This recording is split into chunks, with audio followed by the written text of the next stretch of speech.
ప్రియులారా, మన ప్రభు అయిన యేసుక్రీస్తు నామంలో మీకు శుభోదయం. ప్రభు సమీపంగా ఉన్నాడు. అనుదిన ఆత్మీయ ఆహారం, జూలై 2 మంగళవారం. నేటి మన ధ్యాన లేఖనం నెహెమ్యా గ్రంథం 1వ అధ్యాయం 2-3 వచనాలు. చెరపట్టబడిన శేషములో తప్పించుకొనిన యూదులు యెరూషలేము యొక్క ప్రాకారము పడద్రోయబడినది, దాని గుమ్మములను అగ్నిచేత కాల్చబడినవని నెహెమ్యాతో చెప్పిరి. వ్యాఖ్యానాంశం: ప్రాకారములు, గుమ్మములు. వ్యాఖ్యానాంశం: ప్రాకారములు, గుమ్మములు. వ్యాఖ్యానం: కడవరి దినములలో జరుగుచున్న దేవుని ఆత్మకార్యములను పరిశీలించినప్పుడు ఈ ఉజ్జీవ కార్యములకు నెహెమ్యా ఎజ్రాల కాలంలో జరిగిన కార్యములకు మధ్య సారూప్యత మనకు కనిపించుటలేదా? 19వ శతాబ్దపు మొదటి భాగములో జరిగిన ఉజ్జీవములో దేవుడు కొంతమంది వ్యక్తులను వాడుకున్నాడు. వారు ఆత్మ సంబంధమైన, మేధో సంబంధమైన విషయములలో గొప్ప సామర్థ్యము గలవారు, దృఢమైన వ్యక్తిత్వం కలిగిన వారై మానవ జీవితంలోని అనేక విషయములలో నాయకత్వం వహించే సామర్థ్యము గలవారు.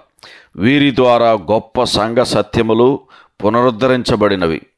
ఆ తరువాత ప్రవచన సత్యం యొక్క అధ్యయనమునకు ప్రాధాన్యతనిచ్చే కొంతమంది ముందుకు వచ్చారు. వీరు తమ పరిచర్య ద్వారా క్రీస్తు రాకడకు సంబంధించిన శుభప్రదమైన నిరీక్షణను, దానికి సంబంధించిన మహిమలన్నిటినీ సంఘములలో బోధింపసాగారు.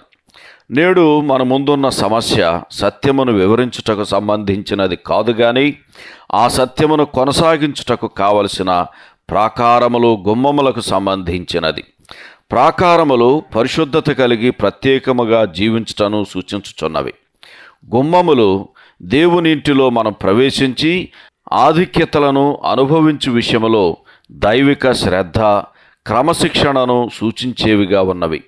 వీటిని పాటించకపోతే ఇదివరకు పునరుద్ధరించబడిన ఆ సత్యములను అనతి కాలములోనే తిరిగి పోగొట్టుకుంటాం. నెహెమ్యా కాలములో వలె నేడు కూడా ప్రాకారములను కట్టుట, గుమ్మములను నిలవబెట్టుట వంటి చర్యలు చేపట్టినప్పుడు లోపటి నుండి వెలుపటి నుండి కూడా వ్యతిరేకతలు, తీవ్రమైన పోరాటములు తప్పక ఎదురవుతాయి. ప్రాకారములు, గుమ్మములు కొనసాగించే ప్రయత్నం చేస్తే అప్పుడు జరిగినట్లే ఇప్పుడు కూడా దానికి వ్యతిరేకంగా సాధ్యమైన వాదనలన్నీ వినపడతాయి. ప్రభు పరిచర్యలోని అవసరతలను, సేవకుల స్వేచ్ఛను, మానవ వ్యవస్థల ద్వారా పరిశుద్ధులకు సహాయం చేయుటను, పాపులకు సువార్తను ప్రకటించుటను వ్యతిరేకించటానికి శరీరం ఎప్పుడూ సిద్ధంగానే ఉంటుంది. ప్రాకారములు, గుమ్మములను పోలిన ఇట్టి సత్కార్యములను వారు వ్యతిరేకిస్తారు.